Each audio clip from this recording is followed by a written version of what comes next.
Welcome to the Holistic Equine Academy of Lymphedema. I'm Teresa Mule, and today is Tuesday, December 10th, 2024. Today's topic is, what's the transport medium that moves substances in and out of a cell?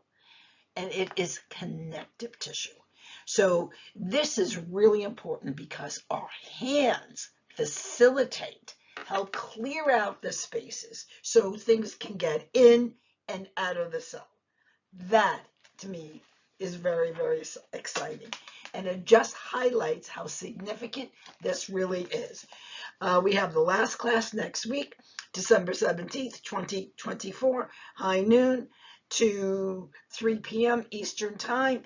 We've got it discounted. You won't see it again for 2025. So you can go on and register for the class at healequine.com/class-schedule. And you can always email me at info@healequine.com if you have any questions.